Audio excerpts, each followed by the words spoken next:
Bonjour et bienvenue sur le plateau des Jours Heureux pour un nouvel entretien autour du programme L'Avenir en commun. Cette fois, j'ai le plaisir de recevoir Anis Lajnef. Bonjour Anis. Bonjour Julie. Merci d'être là. Alors, tu as été trader à la Société Générale en France de 2001 à 2009, puis à Londres, d'abord pour la plus grande banque japonaise Nomura, et tu as terminé ta carrière financière à la Barclays.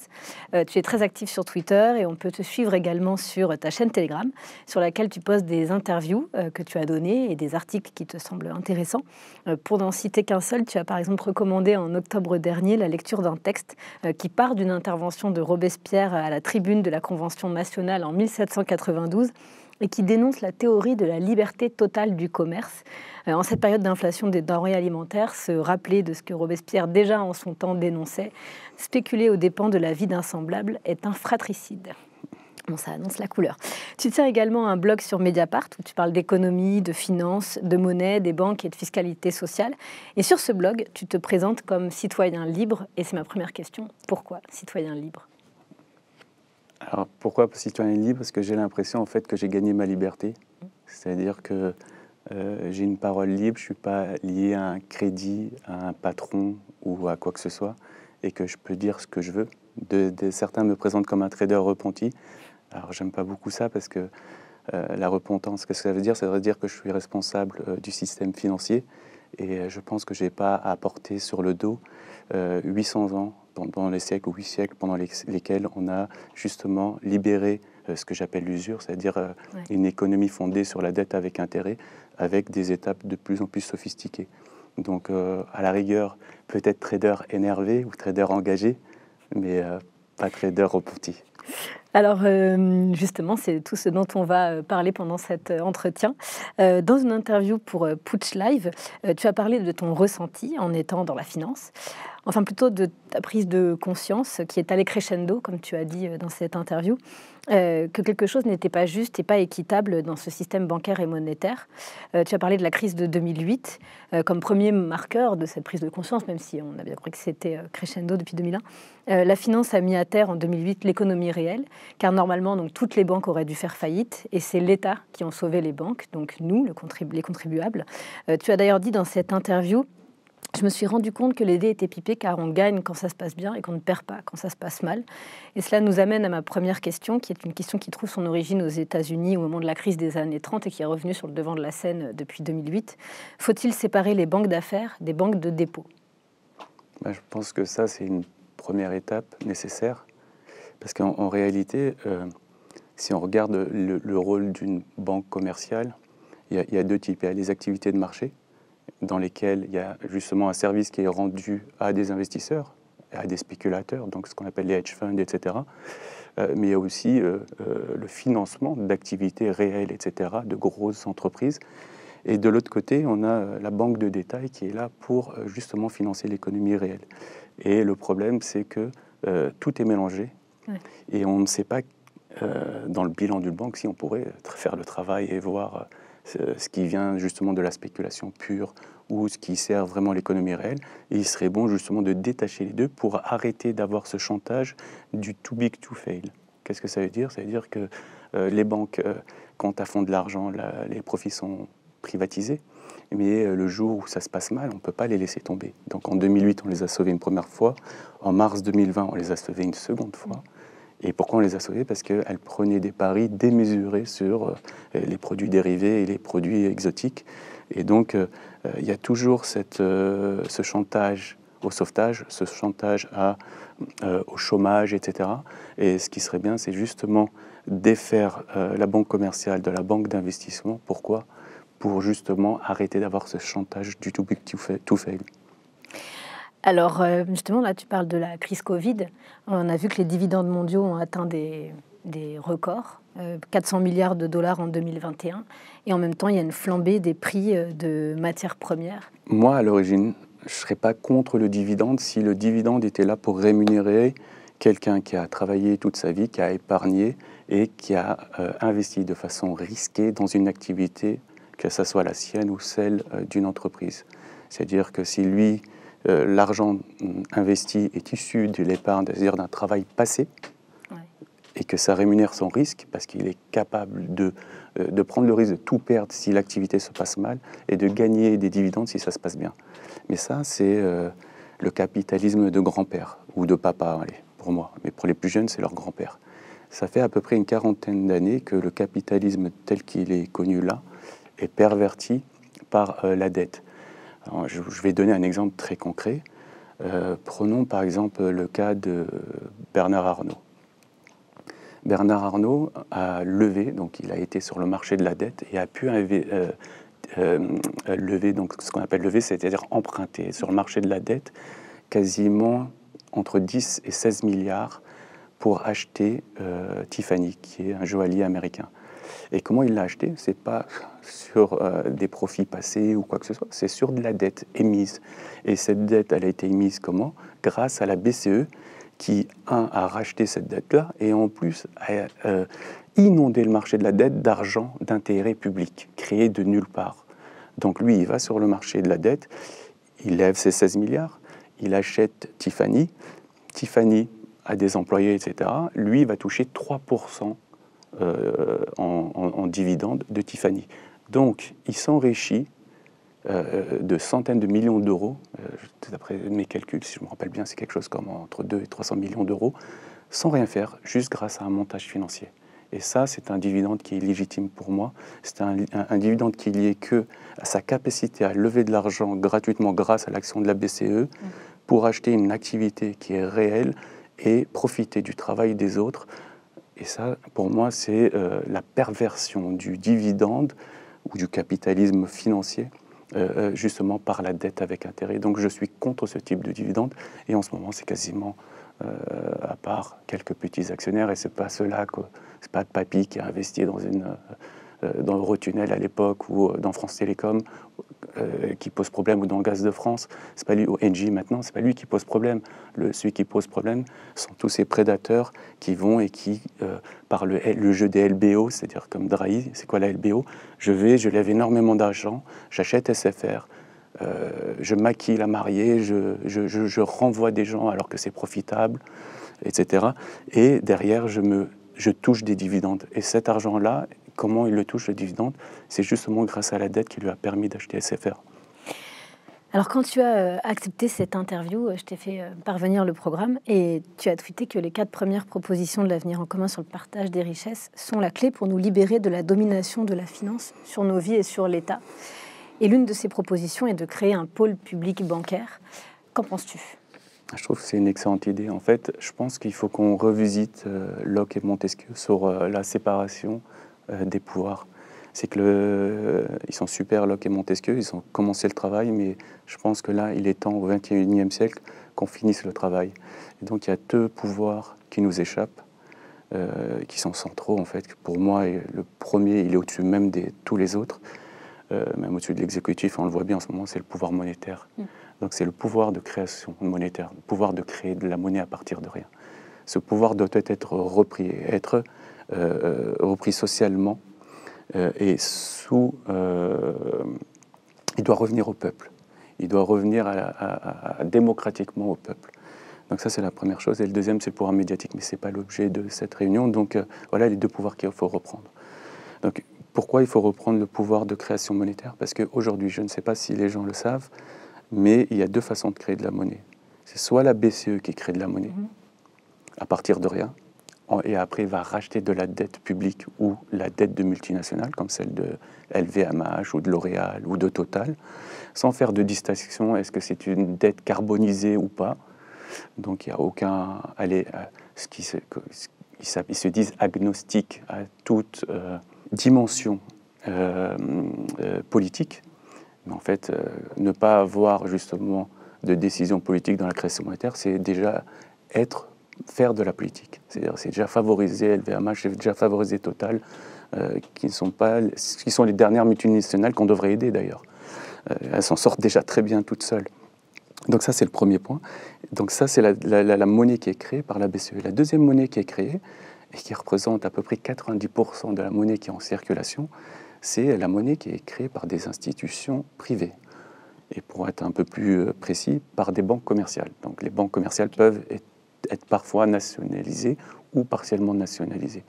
Donc, ces banques commerciales ont le pouvoir, la BNP, la SG, etc., ont le pouvoir de créer de l'argent à partir de rien et de l'allouer à une activité ou à une personne. Et cet argent, à quel moment il est créé? C'est au moment de l'octroi d'un crédit. Et donc, peu de gens le savent. C'est que quand une personne, une entreprise va à une banque et demande de l'argent, la banque n'a pas l'argent. En fait, c'est au moment où elle va accorder le crédit que la monnaie va se créer de nulle part. Donc, les banques commerciales ont ce pouvoir de création monétaire qui est énorme, qui fait d'eux des alchimistes monétaires. C'est-à-dire qu'ils sont capables de transformer le vent, c'est-à-dire le fait d'appuyer sur une touche, en or, qui est de l'argent, qui sert vraiment à acheter des choses réelles. Et donc, il faudrait pour reprendre ce pouvoir, parce que si l'argent est créé de nulle part, c'est qu'il est à personne. Mais s'il est à personne, c'est qu'il est à nous tous. Donc cet argent qui est créé de nulle part, il est d'intérêt public. La banque, pourquoi elle a le droit de se rémunérer un peu sur cet argent créé? D'abord parce que c'est elle qui s'occupe de la logistique, c'est elle qui s'occupe d'avoir des comptables qui sont très gentils, qui sont les banquiers, qui vont regarder est-ce que votre demande est viable ou pas comptablement ou économiquement. Ils ne vont jamais regarder le critère social ou le critère écologique, ils vont voir juste le critère comptable, purement financier. Et ce sont eux, institutions privées, qui vont décider à qui elles vont prêter et dans quoi elles vont prêter. Donc on voit des milliards qui sont créés de nulle part pour être investis dans le gaz de schiste aux États-Unis et au Canada par des banques françaises. Okay. La BNP, c'est quasiment celle qui finance le plus dans le monde les activités fossiles, avec de la monnaie créée de nulle part, grâce à une licence bancaire donnée par l'État français. Une licence, normalement quand on paye une licence, on doit payer une redevance qui va avec. Ils ne payent rien. Et donc cet argent est à nous tous. Et donc il faut reprendre ce pouvoir-là et il faut mettre un peu d'ordre dans cette création monétaire et un peu piloter l'économie. C'est-à-dire, moi je donne l'idée de donner peut-être un bonus-malus selon l'activité ou selon la personne. Parce que je suis désolé, les gens se plaignent des riches, mais est-ce qu'ils savent que quelqu'un comme Drahi a emprunté 50 milliards d'euros à lui tout seul?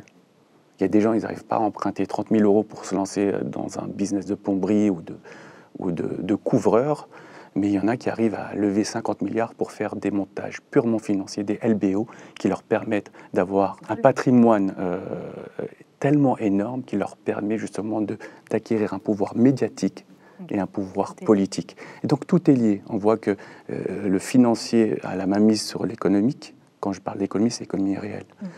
Mais aussi, ils ont un pouvoir sur les médias.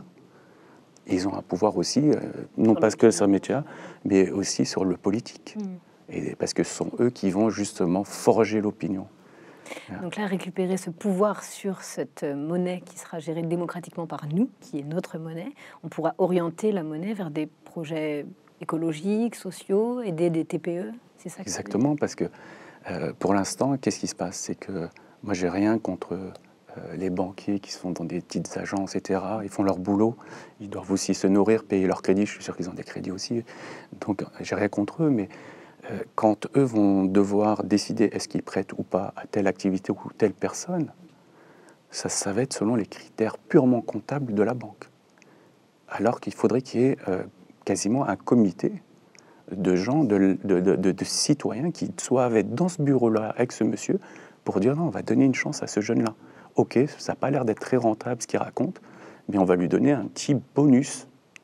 C'est-à-dire lui mettre moins d'un... Parce que là, c'est le contraire. Le banquier, si je viens, j'ai 50 ans, et que je demande d'acheter mon 4e Airbnb, et que j'ai prouvé que j'ai payé mon crédit de mon premier logement, et j'ai payé les 3 autres Airbnb, et que je sais très bien gérer mon argent, bah, le banquier, je coche toutes les cases pour avoir le taux le plus bas et le maximum d'argent pour acheter mon 5e, mon 6e et mon 7e Airbnb. Et dans ce cas-là, je laisse qui? Je laisse la jeunesse. Parce que ce que les gens ont du mal à comprendre, c'est que si on crée le crédit et que maintenant 60% des encours, c'est-à-dire 60% des stocks de crédit servent à l'immobilier, dont peut-être, je crois que c'est 40 ou 50% l'immobilier, c'est-à-dire le logement et l'habitat. Et donc, si on draine l'argent vers ça, on va créer la spéculation immobilière. Et cette spéculation immobilière va faire que les prix à Paris montent dans les grandes villes, etc. Et ça laisse qui? Ça laisse la jeunesse. On crée une sorte de Ponzi scheme qui va léser la jeunesse. Parce qu'il y avait des citoyens, des petits jeunes dans cette salle. Ils disaient, non, moi, on ne va pas donner à ce cinquantenaire, là, ce quinquagénaire, son sixième appartement Airbnb, parce que ça me lèse moi. On va plutôt allouer cet argent au dossier dont on a parlé tout à l'heure, du gars qui travaille pas pour son compte, qui aimerait bien travailler pour son compte et qui veut s'acheter une camionnette et avoir son premier... le gars, peut-être qu'il est soudeur, il veut s'acheter son matériel et il demande 30 000 €, on va l'allouer à lui.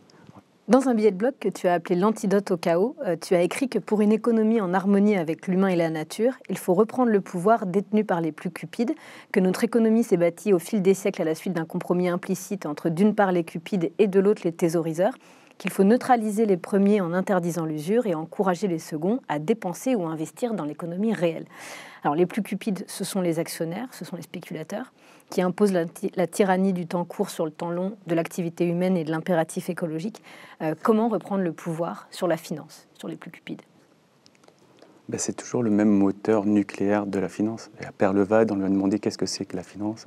Il dit la finance, c'est émettre une dette, la faire circuler. Et en fait, c'est qu'une histoire de dette, la finance. C'est la gestion de la dette. Et ce qu'il faut faire, c'est justement avoir une économie qui repose un peu moins sur la dette. Et ça, c'est quand on parle d'usure, il faut définir ce que c'est l'usure. L'usure, alors, il y en a, ils vont faire une définition qui est celle de la Banque de France, que moi, je n'accepte pas. C'est de dire que l'usure, c'est prêter avec un taux qui soit énorme. C'est-à-dire que, je ne sais pas, il y a des règles à la Banque de France, ils disent, si vous prêtez à 13%, là, vous atteignez le taux d'usure. Pour moi, ce n'est pas ça l'usure. Pour moi, l'usure, c'est le vol du temps. Voilà. Et pourquoi c'est le vol du temps? C'est que quel est le pouvoir du banquier? Et pourquoi il nous domine sur cette terre? C'est qu'il a un pouvoir incroyable. Il s'est accaparé le temps. C'est-à-dire que quand moi, je vais le voir, et je vais lui dire, je suis jeune, moi, je suis plus trop jeune, mais on va dire si j'ai 25 ans, je suis jeune, j'ai 25 ans, je suis prêt à donner 30 ans de ma vie. Voilà, je vais gagner, je pense, tel et tel argent. Le banquier va regarder mes fiches de paye, va extrapoler, va dire oui, c'est très plausible que vous allez gagner tel et tel argent.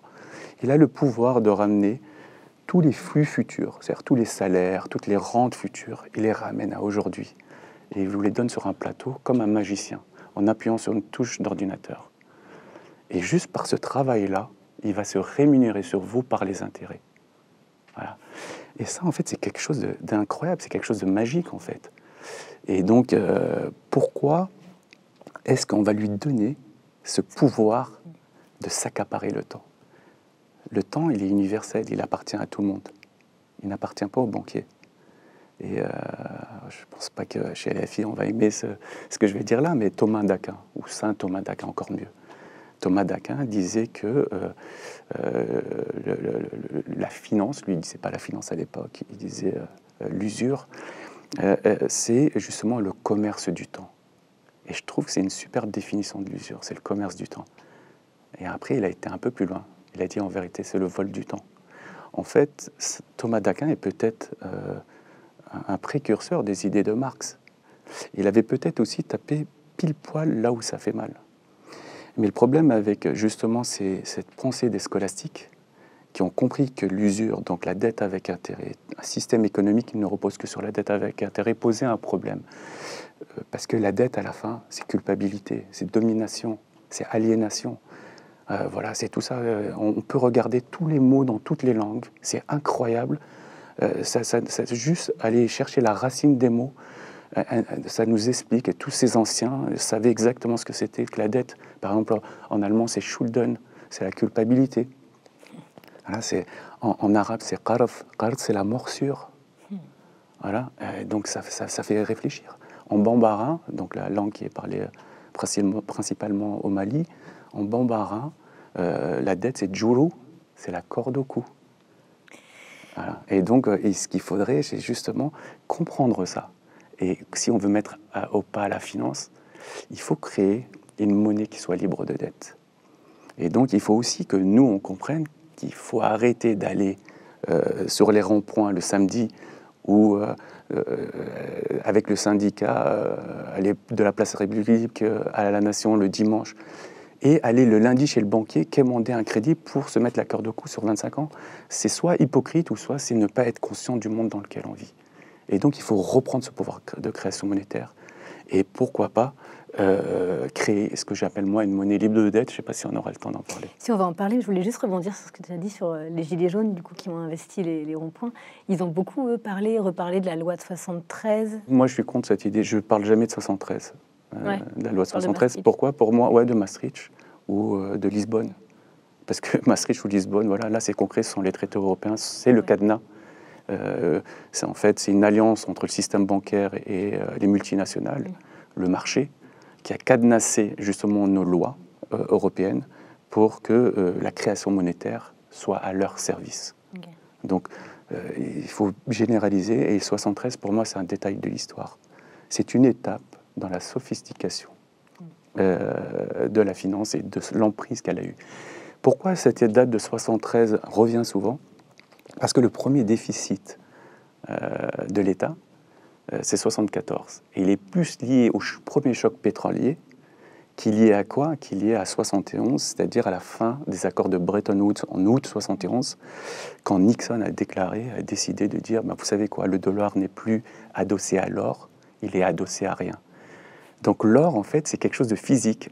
On avait quelque chose, malgré la tricherie des Américains qui se mettaient à faire de la dette dans tous les sens, et De Gaulle l'avait vu d'ailleurs, on avait quelque chose, même malgré la triche, qui nous arrimait au sol, c'était l'or. Une fois qu'il a dit, la monnaie, ça repose plus sur rien, il y a un site qui s'appelle WTF Happened en 1971. WTF, je ne vais pas dire ce que ça veut dire WTF. Ma fille a dit What the flip. Pas mal. What the flip happened in 1971. On va voir ce site-là et on va voir qu'à partir de cette date, en fait, tout part en vrille. C'est-à-dire que tout devient exponentiel. La dette devient exponentielle, les inégalités richesses deviennent exponentielles, la part du partage des richesses, en fait, va aller de plus en plus vers le capital. La productivité avant, elle était à peu près bien partagée entre les salariés, les travailleurs et les actionnaires, donc les capitalistes. D'un seul coup, elle va être au service du capital et au détriment. Et c'est évident, ça fait vraiment une divergence qui est visuelle graphiquement. Et donc, la vraie date, c'est 71. La vraie date, c'est de dire la monnaie, maintenant, elle ne repose sur rien. Elle ne repose que sur la dette. Le ministre de l'économie, Bruno Le Maire, a récemment réaffirmé sur le plateau de TV5 Monde la stratégie du gouvernement qui consiste à limiter les dépenses publiques et la dette en organisant une croissance soutenue de l'économie. Donc en gros, la ligne de l'exécutif, c'est clair, financer la dette par la croissance. Ils nous en font souper, de la croissance. Alors comme d'habitude, j'ai fait une digression sur les gilets jaunes et tout, mais... c'est là-dessus que je voulais te faire rebondir. La dette publique est instrumentalisée pour justifier l'austérité et les privatisations. Nous, on propose d'annuler la dette publique. Qu'en penses-tu? C'est une excellente idée. Alors, pour revenir sur Bruno Le Maire, donc les ministres des Finances, je pense, il sait de quoi il parle, et je pense que c'est un menteur, en fait. C'est un mensonge. Il se ment à lui-même, il sait très bien que la dette ne sera jamais remboursée. Il n'y a qu'à voir, justement... comment la dette publique augmente de façon exponentielle pour comprendre justement qu'elle ne sera jamais remboursée ni par la croissance ni par rien. Sous Macron, on a créé 600 milliards de dettes depuis le début de son mandat. Donc on est passé de 1700 milliards à 2300. Donc tout ça, c'est justement de la soupe racontée à la population pour rassurer les marchés, rassurer... le lobby bancaire et justement pour faire du chantage à la dette publique sur les populations pour justement les faire travailler plus, repousser l'âge du départ à la retraite et aussi pour donner moins de droits sociaux, que ce soit sur le chômage, sur les APL, etc. Et justement, là, on se rend compte qu'il y a justement un lien entre la dette et le chantage social. Et donc, la dette, c'est vraiment... elle a un pouvoir politique énorme sur nous. Et pourquoi je suis pour la dette publique, l'annulation de la dette publique? Justement, c'est pour un peu... Moi, je suis pour tout jubiler. Les anciens avaient compris qu'à un moment, il fallait desserrer la laisse de la dette. Et à l'époque, c'était tous les 50 ans. C'est pour ça qu'on parle de jubilé, parce que c'était à peu près... Donc c'est un calendrier qui est un peu plus bizarre que le nôtre, donc on va dire que c'est 49 ans. Mais à l'époque, tous les 49 ans, donc 50 ans du calendrier ancien, justement, on annulait toutes les dettes et on libérait tous les esclaves. Ouais. Mais maintenant, on ne le fait plus, parce qu'on ne croit plus en les livres anciens ou en la sagesse ancienne. Donc aujourd'hui, ce qui nous libère de la dette, c'est ce qu'on appelle des resets. C'est des réinitialisations. On l'a connu avec la Première Guerre mondiale, on l'a connu avec la Deuxième Guerre mondiale. Là, on est en fin de cycle. On est dans un nouveau cycle qui a commencé en 1944 avec Bretton Woods, la fin de la Deuxième Guerre mondiale, et là, on est à la fin. Et c'est pour ça qu'à la fin, les inégalités de richesse s'exacerbent, les populismes montent, les nationalismes, le racisme, la haine, les communautarismes, tout ça, en fait, c'est le fruit justement de plein de frustrations dont le moteur est ce moteur nucléaire qui est l'usure. Et en fait, quand on fait en sorte que notre modèle économique repose sur la dette avec intérêt, en réalité, on ne se rend pas compte qu'on est en train de se mener une guerre à nous-mêmes. Donc voilà pourquoi je suis pour l'annulation de la dette publique. Alors, pour une autre raison aussi, que je t'ai expliqué en off juste avant, Julie, c'est que la dette publique, il faut comprendre qu'on ne lèse personne, aucune institution privée. Alors, je te disais qu'il y a un discours que j'aime pas et que j'entends à gauche, c'est de dire on peut annuler la dette, même qu'on a envers d'institutions privées. Voilà, c'est des riches, s'ils ne sont pas contents, ils n'ont qu'à venir avec leur char. Ça, je suis contre. Pourquoi ? Parce que moi, même je suis contre la dette à partir du moment où on donne notre parole, la parole de l'État, comme quoi on va rembourser une dette, j'aimerais que cette parole soit tenue, parce que c'est la parole de l'État. Et si on vit dans un monde où il n'y a plus de parole, il n'y a plus de confiance, il n'y a plus de monnaie, il n'y a plus d'économie, il n'y a plus rien. Et donc, cette histoire de l'annulation de la dette publique que j'ai signée avec 100 signataires, 100 économistes, d'ailleurs j'étais le seul qui n'était pas économiste dans la liste. Pourquoi j'étais pour ? Parce qu'en fait, c'est poche droite, poche gauche. C'est que quand on dit que la BCE rachète la dette publique de l'État français, elle le fait de façon équitable. Elle respecte quasiment ce qu'on appelle le capital key, la clé de répartition, c'est-à-dire le poids de chaque économie dans la BCE, le poids de chaque banque nationale dans la BCE. La BCE, c'est rien d'autre que la somme de plein de banques nationales, ce qu'on appelle l'eurosystème. Donc la BCE veut dire, voilà, j'ai alloué 20 milliards ce mois-ci au rachat de dette publique. Bah, la France, vous représentez 15% de la BCE. Allez-y, sur les 20 milliards, vous pouvez racheter 3 milliards. Okay. Et donc, qu'est-ce qui se passe ? Il y a Villeroy de Galhau, il appelle ces gars, il dit, allez-y les gars, vous pouvez y aller acheter pour 3 milliards de dette publique ce mois-ci. Mais qui est la Banque de France ?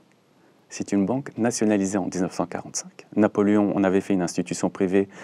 D'ailleurs, il en est devenu actionnaire, lui et sa famille. Mais en 1945, après le deuxième reset, c'est-à-dire celui de la Deuxième Guerre mondiale, De Gaulle et d'ailleurs les communistes, etc., c'est-à-dire tous les résistants de la Deuxième Guerre mondiale, qui sont unis, qu'ils soient gaullistes ou qu'ils soient communistes, ont fait en sorte que la Banque de France devienne nationalisée, devienne justement sous contrôle de l'État. Donc, et pour la petite histoire, la Bank of England, c'est en 1946, genre un an après. Donc ça, c'est très très bien. Donc c'est une banque nationalisée qui nous appartient, qui rachète nos dettes publiques. Et donc comptablement, c'est neutre. Si on doit payer des intérêts, on va les payer les intérêts à la Banque de France, mais elle va nous les rendre en dividendes. Donc à quoi sert cette dette ? Elle ne sert à rien. Le mal est déjà fait. En fait, le mal de l'inflation. Qui a créé l'inflation des actifs, c'est-à-dire des actions, des obligations, de l'immobilier, qui a appauvri les gens, qui a permis aussi la spéculation, on ne le sait pas, mais qui a permis aussi la spéculation sur les matières premières. Le mal est déjà fait. Donc cet argent-là, en fait, on le doit à nous-mêmes. Et pourquoi il faut l'annuler ? Parce que c'est pour enlever ce chantage à la dette qui est permanent. Parce que croire que Villeroy de Galhau, cet usurier en chef de CTLM, c'était le PDG de CTLM, c'était le numéro 3 de BNP. Moi, je l'appelle l'égorgeur de la mère isolée. C'est celui qui donnait des prêts revolving, etc., des crédits revolving à 15% aux gens les plus démunis, même quand les taux sont très bas. Donc celui-là, penser qu'il travaille pour l'intérêt commun, c'est vraiment croire au Père Noël. Donc se libérer de cet homme-là, c'est justement de se libérer du lobby bancaire, c'est de se libérer de la finance, c'est se libérer aussi du chantage à la dette. Et donc tout jubilé est bon à prendre, surtout celui-là qui ne laisse pas les institutions privées. Je vais finir avec une dernière question. D'accord. En préparant cet entretien et en te lisant, bon, comme je le disais, j'ai découvert énormément de choses qu'on sait comme ça dans le fond, quoi, mais qui restent finalement très abstraites et opaques. Et le réalisateur de cette émission, Robin, a d'ailleurs pensé à une citation d'Henry Ford. Il est appréciable que le peuple de cette nation ne comprenne rien au système bancaire et monétaire, car si tel était le cas, je pense que nous serions confrontés à une révolution avant demain matin. Et c'est pour ça que je disais que j'étais trader énervé, justement, mais aussi trader anxieux, parce que, en fait, plus j'allais dans le savoir, et plus justement j'essayais de décortiquer le savoir. En fait, j'ai jeté tout ce que je savais, tout ce qu'on m'a appris dans les marchés financiers, à l'école, et j'ai tout mis à la poubelle. Et je suis reparti à zéro pour essayer de comprendre. Et quand je suis arrivé à la fin de ce cycle, au bout de 3-4 mois de recherche intensive, quasiment sans dormir des fois, parce que j'étais pris par mes lectures, etc., je suis arrivé à la conclusion qu'en fait, on vivait dans des cycles. Donc il y a des gens, déjà des économistes qui ont théorisé ces cycles, et même des hedge funds comme Dalio, par exemple, qui est un grand spéculateur qui a vu cette notion de cycle et qu'à la fin, ça se termine toujours mal. Et je me suis dit, mais en fait, la question que je me suis posée, c'est pourquoi à la fin ça doit toujours terminer mal et pourquoi ce sont les peuples qui payent. Donc si on prend juste la Première Guerre mondiale, ce sont des guerres nationalistes qui nous ont coté, si on intègre dans les morts de la Première Guerre mondiale la grippe espagnole, qui nous ont coûté quasiment 50 millions de morts. Mais pourquoi ce sont nous qui payons? La Deuxième Guerre mondiale, avec le nazisme et toute la guerre mondiale qu'il y a eu, c'est encore une cinquantaine de millions. Donc, et à l'époque, il n'y avait pas 7 milliards d'habitants, donc c'était énorme. C'est comme si aujourd'hui, on avait 250-300 millions de morts. Et donc, je me suis dit, pourquoi nous devrions payer pour ça? Et c'est pour ça que j'étais un peu anxieux. Et l'autre chose qui m'a fait peur, et ça c'est inédit, c'est que je me suis rendu compte que la dette avec intérêt, en fait, était toujours de nature exponentielle. Et que c'est ce qui faisait justement le fait qu'elle soit exponentielle et que les arbres ne montent pas au ciel, qu'à chaque fois, il y avait un retour au réel qui était violent. Et je me suis dit, mais cette fois, je voyais quelque chose de nouveau, parce qu'avant, c'était toujours ce qui est exponentiel, c'est les bourses qui montent au ciel, c'est l'endettement, etc. Et là, la première fois que j'ai vu ça, je me suis dit, mais non, mais c'est pas possible, on est en train de créer une nouvelle bulle. Ce n'est pas la bulle de la dette, ce n'est pas la bulle de l'immobilier, ce n'est pas la bulle des nationalismes et des frustrations sociales, etc. On est en train de créer une bulle inédite, dont on est tous conscients, on en parle souvent, c'est la bulle écologique. Ouais. Et là, ça m'a apeuré. Et je me suis dit, mais non, il ne faut pas être énervé, il ne faut pas vouloir tout détruire. On ne peut rien faire, on vit dans ce monde-là, on va essayer de l'améliorer, et donc je vais m'engager à 100%. Et donc j'ai arrêté un peu toutes mes activités, et je me suis à 100% à dire, comme un pèlerin, je vais essayer d'en... Comme un lanceur d'alerte. Voilà, on parlait peut-être à 10-15 personnes sur Twitter. Si j'arrive à toucher 10-15 personnes, j'ai touché tout le monde. Et voilà, et c'est pour ça, donc, je pense qu'il ne faut pas tout détruire. Mais il faut aller vers la connaissance avec paix, et essayer de changer les choses, et peut-être aussi accepter l'amnistie. Et je t'en parlais en off tout à l'heure. C'est dur à accepter, mais se dire, s'il y a des gens qui ont réussi à accumuler des milliards, qui ont réussi à arbitrer le système, un système cupide, qui est vieux de plusieurs siècles, ils l'ont fait de façon peut-être non morale, mais ils ont respecté les règles, oui. Même si ils ont respecté les règles des fois en étant à la limite du légal. Je pense à l'optimisation fiscale ou à l'évasion fiscale, ou à l'évitement fiscal, etc., qui pour moi sont des fautes morales et quasiment qui doivent être réprimées. Je me dis qu'il faut accepter l'amnistie, le pardon. C'est-à-dire que s'il y a des forces de l'argent et si on essaye de les attaquer trop frontalement pour changer le monde, on les aura face à nous. Et peut-être qu'il faut leur dire, bon, maintenant, c'est ça le deal, vous avez gagné vos milliards, très très bien, vous êtes contents, de toute façon, ils n'arrêteront jamais à dépenser ce qu'ils ont. Vous avez un gros compte bien garni, ça te rassure, d'accord. En fait, c'est l'anxiété de la mort, ça les rassure contre la mort, ces gens-là. C'est Bernard Maris qui disait ça. Oui, exactement. Mais il a repris de Freud, etc. Ouais. Et de Nietzsche, ils en parlaient. Donc, il faut lui dire, c'est très bien pour toi. Okay, petit cupide ou petit avare. Mais maintenant, tu vas respecter les nouvelles lois. Et tu vas y être soumis. Et peut-être si on l'épargne et on l'amnistie sur ses fautes passées, fautes morales, parce que lui, pour lui, il n'a fait aucune faute, il a profité du système, peut-être que justement, ces gens ne vont pas être en opposition et ça va justement ouvrir la brèche au changement. Voilà. Parfait, on finira là-dessus. Merci, okay, merci beaucoup, Julie. Anissa, d'être merci venue beaucoup. Sur le plateau des Jours Heureux que vous pouvez suivre sur Facebook, Twitter, Twitch, TikTok et YouTube. Merci à tous et au revoir. Merci Julie.